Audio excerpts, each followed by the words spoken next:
बीरबल को मौत की सजा, वो स्थान जहां परछाई नहीं गिरती। भाग 1। ईर्ष्या की काली छाया और नए दुश्मन का उदय। अकबर के दरबार में सदियों से बीरबल का डंका बजता था, लेकिन जहां रोशनी होती है वही अंधेरा भी होता है। बीरबल की बुद्धि से जलने वालों में मुल्ला दो प्याजा तो थे ही, लेकिन हाल ही में दरबार में एक और खतरनाक दरबारी का उदय हुआ था, वजीर दुश्मन खान। दुश्मन खान पद और दौलत में मुल्ला से कहीं ऊपर था। वो शांत, गंभीर और हमेशा जहर से भरी मीठी बातें करता था। उसकी आंखों में बीरबल के लिए नफरत की एक गहरी छाया थी। दुश्मन खान जानता था कि जब तक बीरबल है वो दरबार का असली वजीर आजम नहीं बन सकता। एक रात दुश्मन खान ने मुल्ला दो प्याजा को अपने निजी कमरे में बुलाया। कमरा अंधेरे और भारी पर्दे से ढका था। मुल्ला जी, दुश्मन खान की आवाज भारी थी, आपकी नफरत और मेरी महत्वाकांक्षा, आज दोनों को मिलकर काम करना होगा। वो मूर्ख बीरबल, वो हर पहेली सुलझा देता है, बादशाह की हर बात में हाँ भरता है, लेकिन फिर भी अपने तरीके से। वो बादशाह की अक्ल पर कब्जा किए बैठा है। मुल्ला दो प्याजा ने उत्साह से कहा, दुश्मन खान, आप हुक्म करें, मैं उस मूर्ख की मूछें कटवाने के लिए कुछ भी कर सकता हूं। पर क्या हम अकबर को मना पाएंगे? दुश्मन खान हंसा, एक डरावनी, नीरस हंसी। मुल्ला जी, अकबर को बीरबल पर शक नहीं होगा, बल्कि उन्हें यकीन हो जाएगा कि बीरबल ने उन्हें धोखा दिया है। हम आग नहीं, डर पैदा करेंगे। दुश्मन खान ने अपनी योजना मुल्ला के कान में फुसफुसाई। ये योजना इतनी पेचीदा थी कि मुल्ला भी सुनकर कांप गया। लेकिन बीरबल को मौत की सजा, क्या बादशाह इतनी बड़ी सजा दे पाएंगे? मुल्ला ने कांपते हुए पूछा। अगर बादशाह को लगे कि बीरबल की वजह से उनकी सल्तनत खतरे में है तो वो जरूर देंगे, दुश्मन खान ने कहा, और यही हमें बीरबल की बुद्धि का इस्तेमाल उसी के खिलाफ करना होगा। भाग 2। भयानक भविष्यवाणी और शक का बीज। अगले दिन दरबार में एक अजीबोगरीब वाकया हुआ। एक बेहद प्रतिष्ठित, तेजस्वी और दूर दूर तक माने जाने वाले संत, भविष्यवक्ता संत एजमान दरबार में पधारे। अकबर ने उन्हें सम्मान से बिठाया। संत एजमान ने कुछ देर आंखें मूंदकर गहरी समाधि लगाई और फिर उनकी आवाज गूंजी जैसे आकाशवाणी हो। जहांपनाह, मैं आपकी सल्तनत पर एक काली छाया देख रहा हूं। आपके सबसे करीबी सलाहकारों में से एक विश्वासघात की परछाई है। उसके शब्द आपकी आंखों की रोशनी को काला कर देंगे। अकबर डर गए। क्या मतलब संत जी? मतलब ये, आलम पारा, अगर अगले पूर्णिमा के चांद तक उस परछाई को दरबार से नहीं हटाया गया तो आपके तख्त पर एक भयानक संकट आ जाएगा। उस विश्वासघाती की सजा केवल मृत्यु है। संत एजमान ये कहकर तुरंत दरबार से चले गए, किसी के सवाल का जवाब दिए बिना। पूरे दरबार में सन्नाटा छा गया। हर कोई अपने बगल वाले को शक की नजर से देखने लगा। दुश्मन खान ने इस मौके को हाथ से जाने नहीं दिया। उसने तुरंत मुल्ला दो प्याजा से फुसफुसाकर कहा, वही, ये साफ इशारा बीरबल की तरफ है। उसकी अजीबोगरीब सलाहें, उसके अटपटे सवाल, ये सब शक पैदा करते हैं। अकबर ने चिंतित होकर बीरबल की तरफ देखा। बीरबल शांत थे, लेकिन उनके चेहरे पर एक हल्की सी मुस्कान थी। बीरबल, अकबर ने पूछा, तुम शांत क्यों हो? क्या तुम इस भविष्यवाणी को खारिज करते हो? बीरबल ने अदब से कहा, नहीं जहांपनाह, मैं इसे खारिज नहीं करता। संत एजमान महान है, परछाई जरूर है, लेकिन परछाई हमेशा असली चीज की नहीं, बल्कि झूठ की भी होती है। हमें यह पता लगाना होगा कि ये किस चीज की परछाई है। दुश्मन खान ने तुरंत कहा, जहांपनाह, ये आदमी फिर से शब्दों का जाल बुन रहा है। यही है वो विश्वासघात की परछाई जो आपकी नजरों को काला कर रही है। अकबर अब पूरी तरह से शक के घेरे में आ चुके थे। भाग 3। विश्वासघाती जाल और अपराध का प्रमाण। दुश्मन खान ने अपना जाल बिछा दिया। अगली रात बीरबल को एक जरूरी काम से शाही रिकॉर्ड रूम में बुलाया गया। उन्हें बताया गया कि उन्हें एक प्राचीन फारसी पांडुलिपि की प्रामाणिकता, ऑथेंटिसिटी की पुष्टि करनी है। बीरबल रात भर जागकर काम करते रहे। सुबह जब वो थके हुए अपने घर लौटे तो दुश्मन खान ने अपना काम कर दिया। शाही रिकॉर्ड रूम के ताजा लगे हुए शाही मुहर, रॉयल सील को तोड़ दिया गया। कमरे में एक बेशकीमती शाही तलवार गायब थी। और सबसे खतरनाक बात, एक गुप्त विश्वासघाती नोट बीरबल के मेज पर छोड़ दिया गया। नोट पर बीरबल की हस्ताक्षर की नकल थी। नोट में साफ लिखा था कि बीरबल गुप्त रूप से फारसी शत्रुओं से मिल रहे थे और उन्होंने शाही मुहर की कुंजी, शाही तलवार और गुप्त नक्शे उन्हें सौंप दिए थे। नोट में लिखा था, अब बादशाह को गलत राह पर ले जाना आसान होगा। सुबह होते ही दुश्मन खान ने चिल्लाते हुए शाही मुहर के टूटने की सूचना दी। जहां पनाह, गजब हो गया, शाही खजाना लुट गया। और देखिए, ये विश्वासघाती नोट। दुश्मन खान ने रोते हुए नोट अकबर के सामने फेंक दिया। अकबर ने नोट पढ़ा, मुहर टूटी देखी और तलवार की गैर मौजूदगी देखी।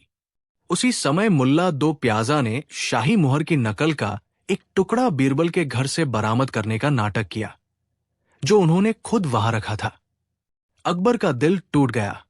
वो विश्वासघात की उस परछाई को अपने सबसे करीबी दोस्त में देख रहे थे। सारी कड़ियां जुड़ रही थी। संत की भविष्यवाणी, बीरबल का हमेशा का अजीब व्यवहार और अब ये ठोस सबूत। अकबर दहाड़े, वजीर, बीरबल को तुरंत जंजीरों में यहां लाओ। भाग 4, बादशाह का गुस्सा और मौत की सजा। दरबार लगा। बीरबल जंजीरों में खड़े थे। दरबार में सन्नाटा था।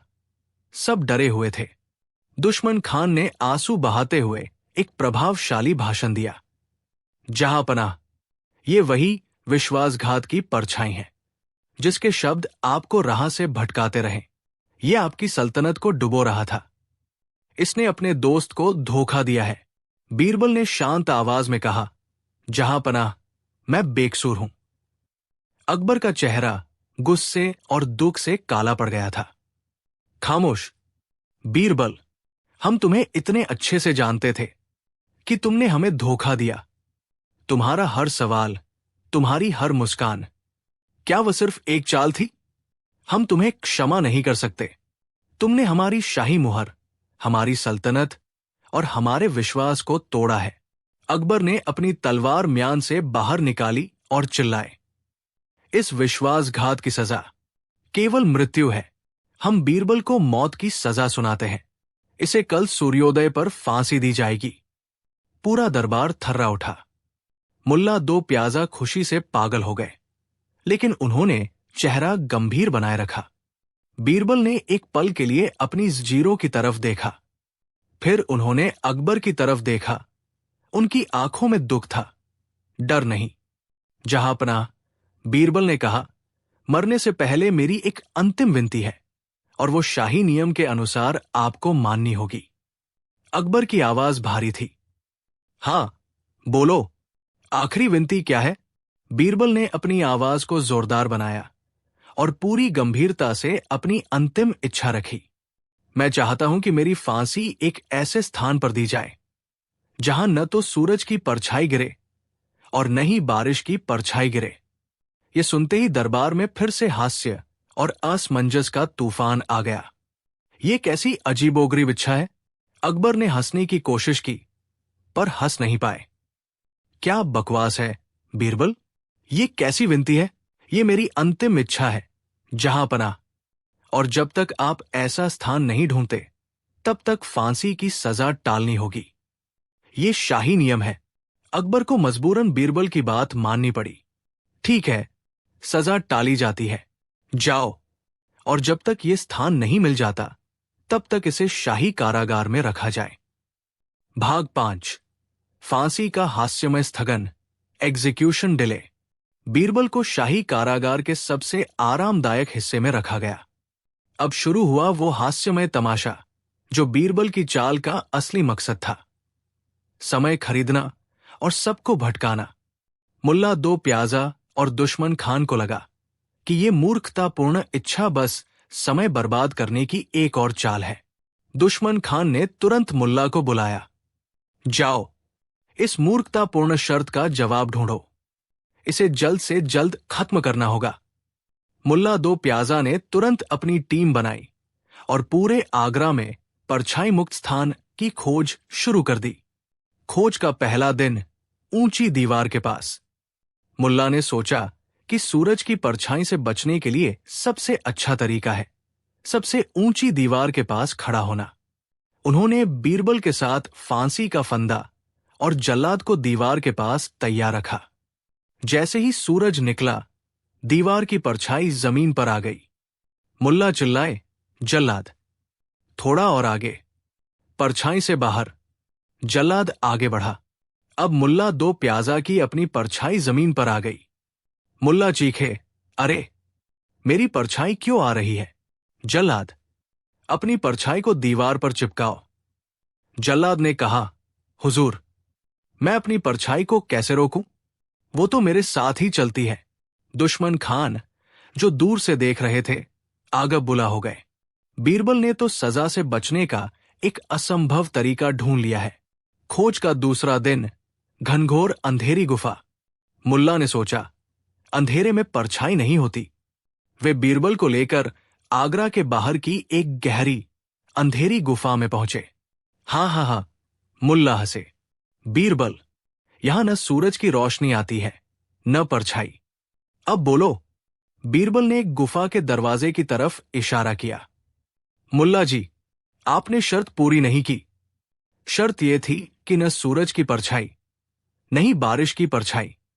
अगर बाहर बारिश हुई तो बारिश की एक परछाई गुफा के मुहाने पर जरूर गिरेगी। क्या आप पूरे आगरा की बारिश को रोक सकते हैं? मुल्ला का चेहरा उतर गया। ये आदमी पागल है। ये तो बारिश की परछाई भी ढूंढ रहा है। खोज का तीसरा दिन, दोपहर का सटीक समय। दुश्मन खान ने खुद मोर्चा संभाला। बीरबल, दोपहर 12 बजे, जब सूरज ठीक सर के ऊपर होता है, तब परछाई सबसे छोटी होती है। हम तुम्हें उसी समय फांसी देंगे। वे सब बीरबल को लेकर खुले मैदान में पहुंचे।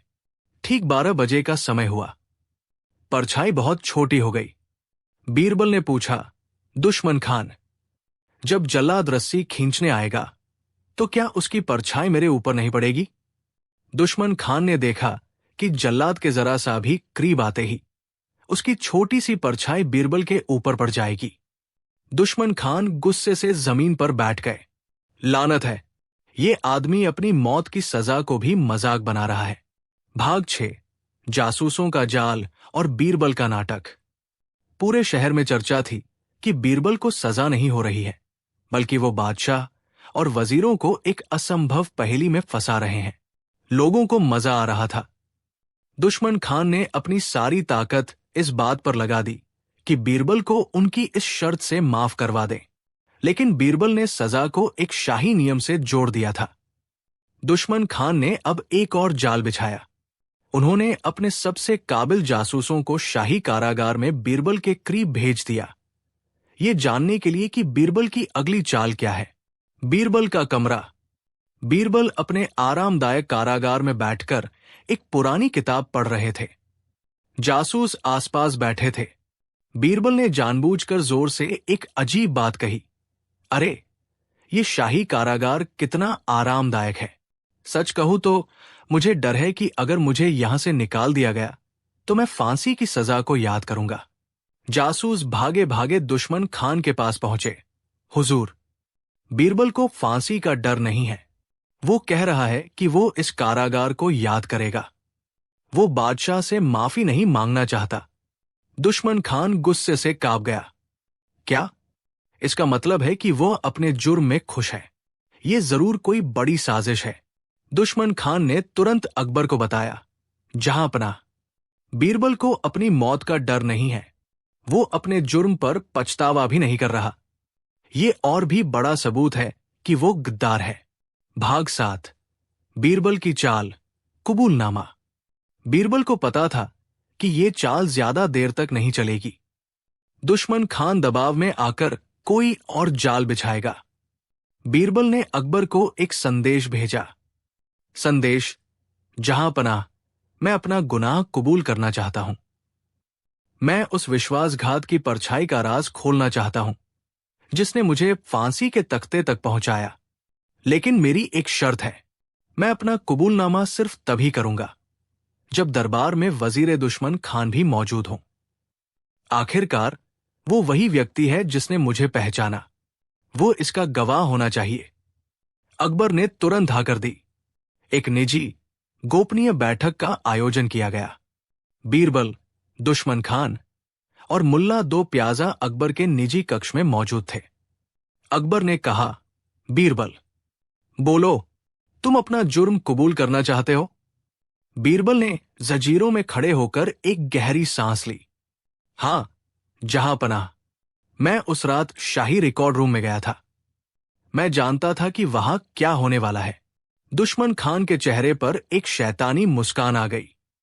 हा हा हा, देखा जहां पनाह, ये आदमी आखिरकार टूट गया।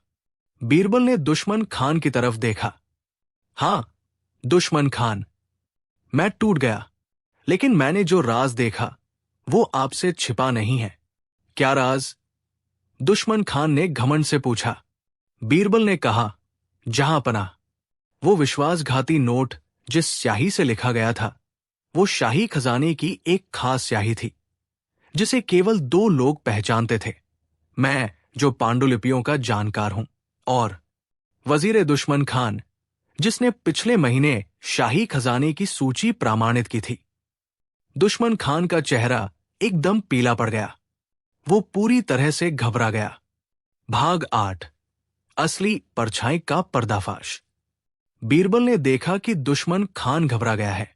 उन्होंने तुरंत अंतिम दाव खेला। जहां पनाह, बीरबल ने जंजीरें खनकाते हुए कहा, मैंने उस रात शाही मुहर को तोड़ा नहीं था, बल्कि मैंने मुहर के नीचे एक खास तरीके से एक छोटा सा निजी संदेश छोड़ा था जो केवल शाही चिराग की रोशनी में ही दिखाई देता था।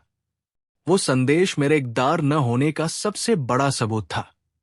उस संदेश में लिखा था, आपका बीरबल हमेशा वफादार है। दुश्मन खान ने अपनी चाल में इतनी जल्दी की कि उसने मुहर को जांचने की बजाय सीधे तोड़ दिया और नोट रख दिया। अगर वो वफादार होता तो वो मुहर की जांच जरूर करता। दुश्मन खान पूरी तरह से घबरा चुका था। उसने जोर से चीखते हुए बीरबल पर हमला करने की कोशिश की। ये झूठ बोल रहा है, ये मुझे फंसा रहा है, मैं बेकसूर हूं। अकबर ने सैनिकों को आदेश दिया कि दुश्मन खान को तुरंत पकड़ लिया जाए। बादशाह ने तुरंत शाही चिराग मंगवाया और टूटी हुई मुहर के बचे हुए टुकड़ों पर रोशनी डाली। हां, वहां एक छोटा सा निशान था, एक ऐसा निशान जिसे जल्दबाजी में दुश्मन खान ने नजरअंदाज कर दिया था। उस पर एक खास फारसी अक्षर खुदा था जो सिर्फ बीरबल ही जानते थे। अकबर समझ गए, बीरबल का जुर्म दुश्मन खान का झूठ था।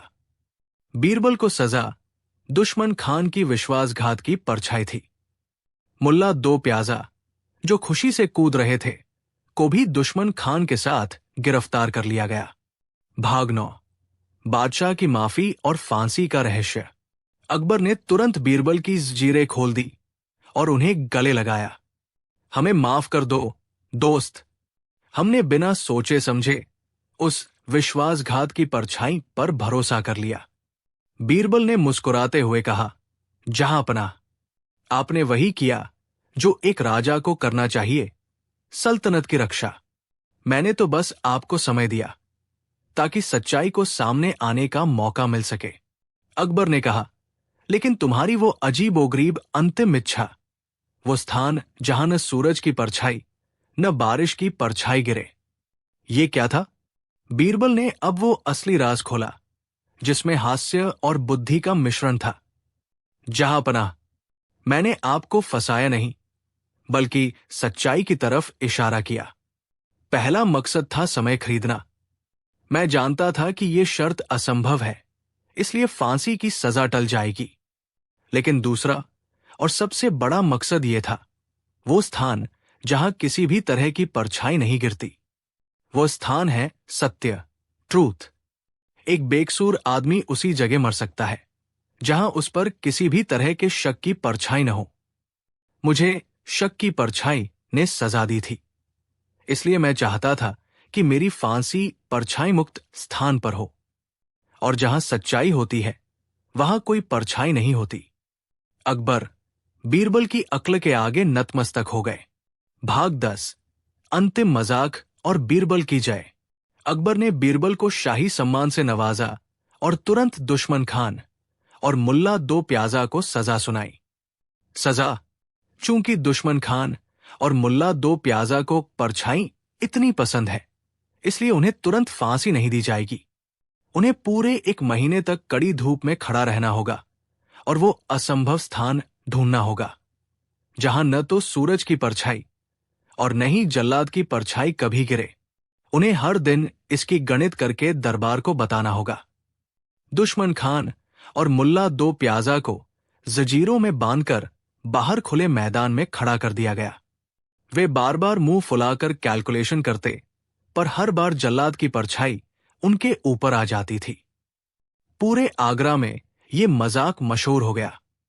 और बीरबल, उन्होंने अपना काम किया, अपनी बुद्धि से मौत की सजा को एक मजाक में बदल दिया और दुश्मन को उसी के जाल में फंसाकर अकबर के दरबार की चमक को और बढ़ा दिया। अकबर ने उस दिन फिर कहा, सल्तनत में सोने से ज्यादा कीमती बीरबल तुम्हारी ये अक्ल है। चित्रकार की समस्या, कला और चर्चा का मूल्य। भाग 1, उस्ताद कालिदास का अद्वितीय चित्र। आगरा के दरबार में उस्ताद चित्रकार कालिदास का नाम कला जगत में सूरज की तरह चमकता था। उनकी तूलिका में जादू था। लोग कहते थे कि कालिदास जो भी चित्र बनाते थे उसमें जान आ जाती थी। कई महीनों की मेहनत के बाद कालिदास ने बादशाह अकबर का एक विशालकाय पोर्ट्रेट चित्र तैयार किया। चित्र अनावरण के दिन दीवान-ए-ताज में खामोशी थी। जब चित्र से पर्दा हटाया गया तो दरबार में एक साथ वाह की आवाज गूंज उठी। चित्र इतना सजीव था कि लग रहा था अकबर अभी तज से उठकर बात करने लगेंगे। हर दरबारी ने दिल खोलकर प्रशंसा की। वाह, उस्ताद कालिदास! बादशाह अकबर खुशी से झूम उठे। ये चित्र नहीं, ये तो हमारी आत्मा का दर्पण है। हमने आज तक अपनी शान को इतनी नजाकत से नहीं देखा। अकबर ने खुश होकर शाही टजाने के मुख्य वजीर को आदेश दिया, उस्ताद को तुरंत 1 लाख स्वर्ण मुद्राएं दी जाए। ये उनकी कला की सबसे छोटी कीमत है। भाग 2, प्रसिद्धि की अजीब मांग। जब शाही खजाने का वजीर स्वर्ण मुद्राओं का थैला लेकर आगे बढ़ा तो उस्ताद कालिदास ने हाथ जोड़ लिए। जहां पनाह, उस्ताद ने विनम्रता से कहा, मुझे माफ करें, मैं इस पुरस्कार को स्वीकार नहीं कर सकता। अकबर चौंक गए। क्या? 1 लाख स्वर्ण मुद्राएं? क्या तुम्हें ये कम लग रही है?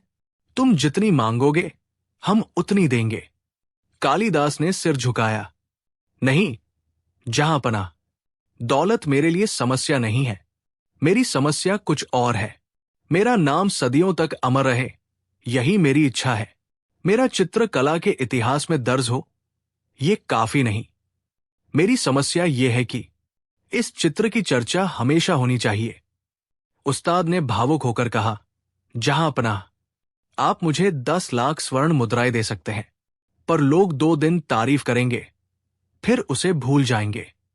वे बाजार की कीमतों और अपने घर के झगड़ों की बातें करेंगे। मेरी कला बस एक सुंदर वस्तु बनकर रह जाएगी। तो तुम्हारी मांग क्या है? अकबर ने पूछा। उस्ताद कालिदास ने अपनी आंखें ऊंची की और एक अजीब शर्त रखी।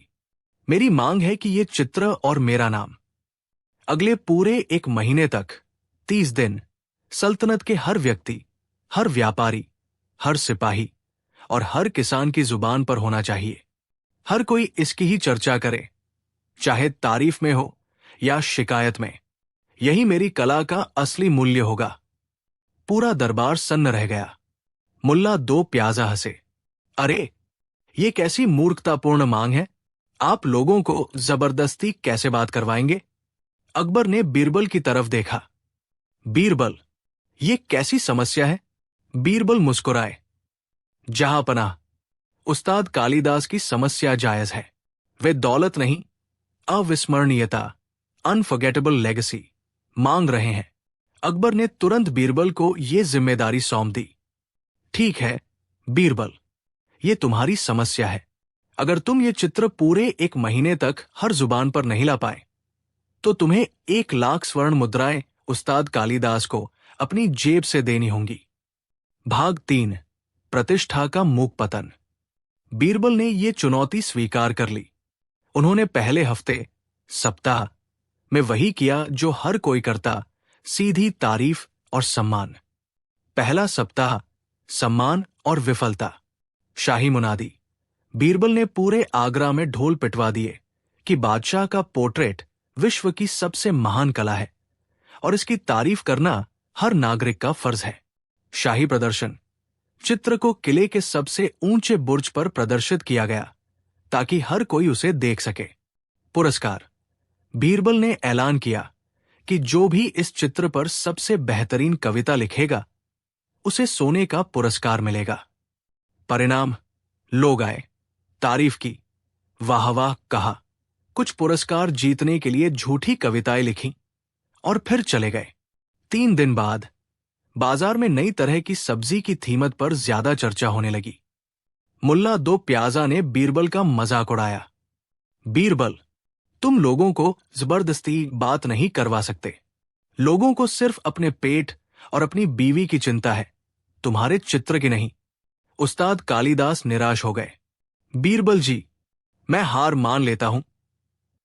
आपकी सारी ताकत मेरी कला पर 1 हफ्ते से ज्यादा चर्चा नहीं करवा पाई। भाग 4, बीरबल की सूक्ष्म अवलोकन। बीरबल ने उस्ताद को शांत रहने को कहा। वो जानते थे कि लोगों की जुबान पर रहने के लिए उन्हें मानव स्वभाव की गुत्थी सुलझानी होगी। बीरबल चुपचाप बाजार गए, लोगों की बातें सुनी और निष्कर्ष निकाला। जब कोई चीज परिपूर्ण, परफेक्ट होती है तो लोग उसे देखकर सिर हिलाते हैं और चुप हो जाते हैं। पूर्णता खामोश होती है, लेकिन जब किसी चीज में मामूली कमी होती है तो लोग उसकी आलोचना करते हैं, उसकी शिकायत करते हैं और हर कोई उसके बारे में बात करता है। चर्चा तारीफ से नहीं, शिकायत से फैलती है।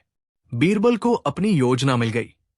उन्हें कला में नहीं बल्कि चर्चा में जान डालनी थी। उन्होंने देर रात अपने सबसे भरोसेमंद और चुप रहने वाले सेवक को बुलाया और उसे एक गुप्त और अजीब काम सौंपा। जाओ, बीरबल ने कहा, और उस्ताद कालिदास के उस शानदार चित्र पर एक छोटी सी लेकिन बिल्कुल गलती कराओ। सेवक भौंचक्का रह गया। गलती? क्या मतलब? जहांपना, बीरबल ने समझाया, चित्रकार ने बादशाह की एक आंख बनाई है, उसे एकदम सही रहने दो।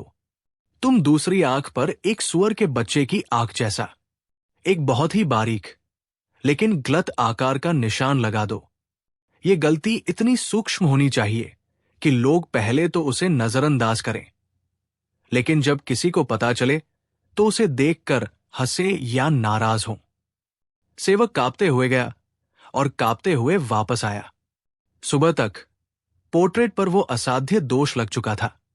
भाग 5, चर्चा का तूफान। अगले दिन दरबार में तूफान आ गया।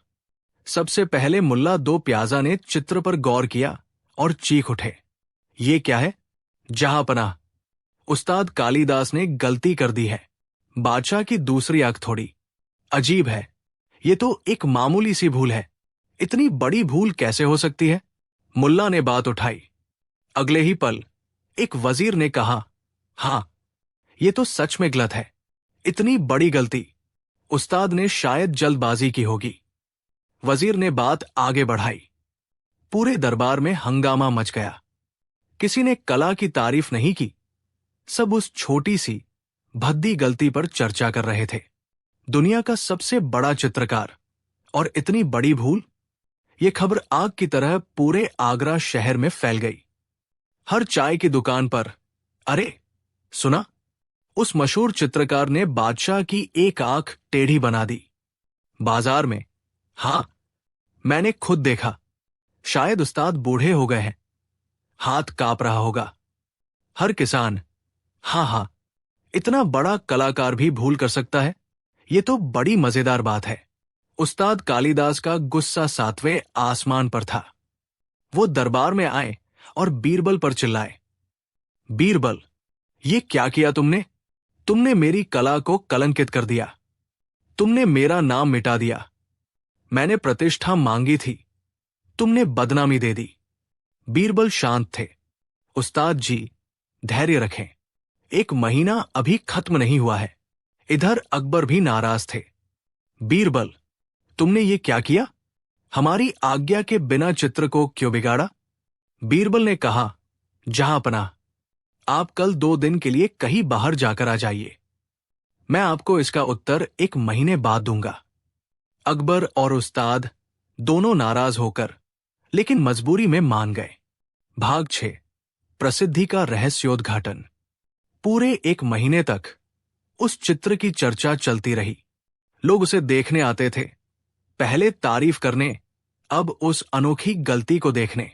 30वें दिन अकबर, उस्ताद कालिदास और बीरबल दरबार में इकट्ठे हुए। उस्ताद कालिदास गुस्से से भरे थे। बीरबल, आज 1 महीना हो गया है, बताओ क्या हुआ? मेरा नाम अमर हो गया या कलंकित? बीरबल मुस्कुराए, उस्ताद जी, आपका नाम अमर हो गया है। आपने कहा था कि हर कोई आपके चित्र की चर्चा करे। क्या ऐसा हुआ? मुल्ला 2 प्याजा को भी मानना पड़ा। हां बीरबल, इस 1 महीने में लोगों ने अपने झगड़े छोड़कर सिर्फ तुम्हारे चित्र की गलती की बात की। बीरबल ने कहा, जहांपनाह, ये रहा जवाब। बीरबल ने फिर से उस सेवक को बुलाया जिसने गलती की थी, और उसने एक खास घोल से वो छोटी सी भद्दी गलती पोंछ दी। गलती मिटते ही चित्र फिर से अपनी मूल परिपूर्णता में वापस आ गया। बीरबल ने समझाया, उस्ताद कालिदास, जब आपने चित्र को पूर्ण बनाया तो लोगों ने कहा, वाह, और बात खत्म हो गई, क्योंकि लोग जानते थे कि आप महान हैं और महान कलाकार से पूर्णता की ही उम्मीद होती है। लेकिन जब मैंने उस पर एक सूक्ष्म दोष, टाइनी फ्लॉ, डाल दिया तो लोगों को लगा, इतनी बड़ी गलती, इतना बड़ा कलाकार और इतनी बड़ी भूल। ये प्रश्न उनके दिमाग में अटक गया और उन्होंने उस पर दिन रात चर्चा की।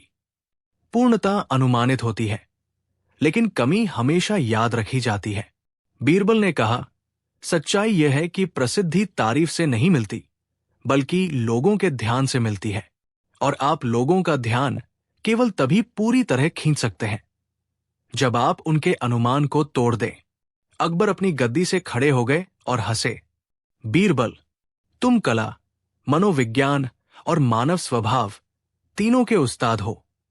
तुमने एक चित्रकार को सिखा दिया कि असली कला सिर्फ कैनवास पर नहीं, बल्कि लोगों के दिमाग में बनाई जाती है। उस्ताद कालिदास ने तुरंत बीरबल के पैर छुए। बीरबल जी, आप सही हैं। मेरी कला को सोने से ज्यादा चर्चा का मूल्य चाहिए था, और वो आपने दिया। आज मेरा नाम अमर हो गया, क्योंकि लोगों को पता है कि वो चित्र कौन सा है जिसमें वो अजीब सी गलती थी। अकबर ने खुश होकर उस्ताद कालिदास को 1,00,000 स्वर्ण मुद्राएं दी और बीरबल को भी उतना ही इनाम दिया।